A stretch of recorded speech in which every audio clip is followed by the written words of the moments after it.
क्या आपने कभी सोचा है कि पहले 20 से 25 साल तक गाड़ियां आराम से चलती थीं, लेकिन अब अचानक 10 से 15 साल में कबाड़ क्यों बना दी जाती है? क्या सच में इससे प्रदूषण कम होता है, या फिर यह कार कंपनियों, बीमा कंपनियों और सरकार की तगड़ी साजिश है जिससे आपकी जेब काटी जा सके? आज हम इस लेख में इसी मुद्दे पर गहराई से चर्चा करेंगे और इस पूरे सिस्टम को बेनकाब करेंगे। गाड़ियों पर 10 से 15 साल की पाबंदी, असली कारण क्या है? सरकार का दावा है कि पुरानी गाड़ियां अधिक प्रदूषण करती हैं, इसलिए इन्हें सड़क से हटाना जरूरी है। लेकिन क्या ये सच है? हकीकत, अगर कोई गाड़ी अच्छी कंडीशन में चल रही है, उसका इंजन ठीक है, प्रदूषण नियंत्रण में है, तो उसे सिर्फ सालों के आधार पर कबाड़ बना देना पूरी तरह से अनुचित है।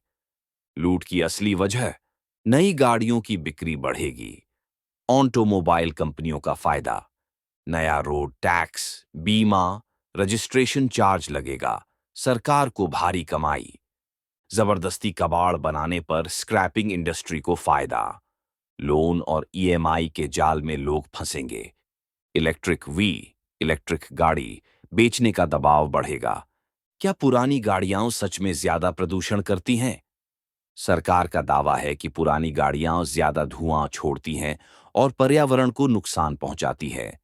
लेकिन जरा सोचिए, अगर गाड़ी का इंजन ठीक से मेंटेन किया जाए, समय समय पर सर्विस हो, तो वह 20 से 25 साल तक आराम से बिना ज्यादा प्रदूषण के चल सकती है। एक नई गाड़ी बनाने में लाखों लीटर पानी, ढेरों खनिज और भारी मात्रा में एनर्जी खर्च होती है। ईवी इलेक्ट्रिक वाहन भी उतने ही प्रदूषित हैं, क्योंकि उनकी बैटरियों के लिए लिथियम और रेयर अर्थ मिनरल्स का दोहन करना पड़ता है। लिथियम बैटरी का सच, असली ग्रीन एनर्जी क्या है? ईवी को ग्रीन एनर्जी बताया जाता है, लेकिन क्या यह सच है? ईवी गाड़ियां भी प्रदूषण कर रही हैं, बस उनका धुआं फैक्ट्रियों में निकलता है, सड़कों पर नहीं। ईवी के नाम पर जनता को गुमराह किया जा रहा है।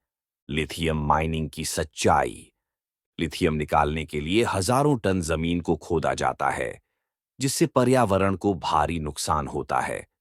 लिथियम बैटरियां 5 से 7 साल बाद कबाड़ हो जाती हैं और उन्हें रिसाइकल करना बेहद मुश्किल होता है।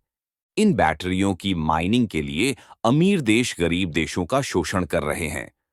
तो फिर असली ग्रीन एनर्जी क्या है? हाइड्रोजन फ्यूल, बायोफ्यूल, बेहतर पेट्रोल डीजल टेक्नोलॉजी। लेकिन इनका प्रचार नहीं किया जाता, क्योंकि सरकारें और कंपनियां लिथियम बैटरी से मोटा मुनाफा कमा रही हैं। गाड़ियों की समय सीमा घटाने से कौन पैसा कमा रहा है? ऑटोमोबाइल कंपनियां, नई गाड़ियों की बिक्री बढ़ेगी।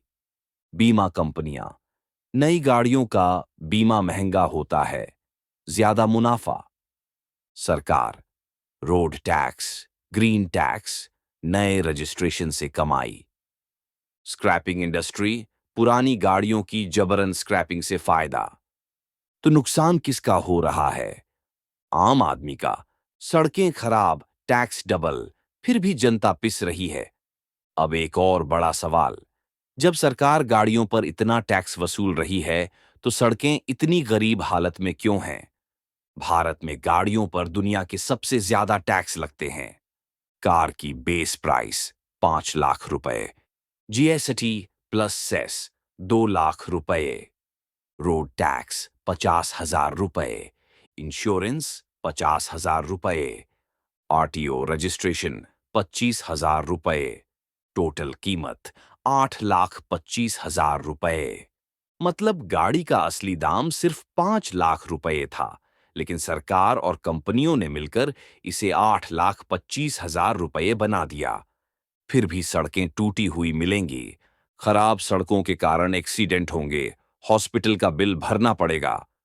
सरकार और कंपनियां मुनाफा खाएंगी, जनता पिसती रहेगी। निष्कर्ष, जनता को जबरन लूटा जा रहा है। 10 से 15 साल पुरानी गाड़ियों पर बैन लगाकर सरकार और कंपनियां मिलकर आम आदमी की जेब काट रही हैं। ईवी को ग्रीन एनर्जी के नाम पर बेचा जा रहा है, लेकिन असल में यह भी उतना ही प्रदूषण फैला रहा है।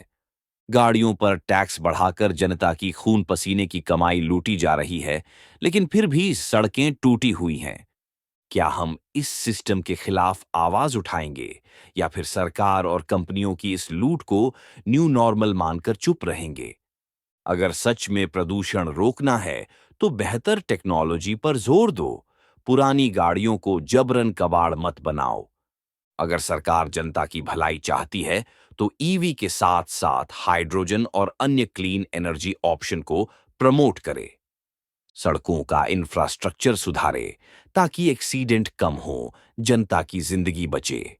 अगर आपको लगता है कि यह सच है, तो इसे हर जगह शेयर करो ताकि हर कोई इस लूट को समझ सके।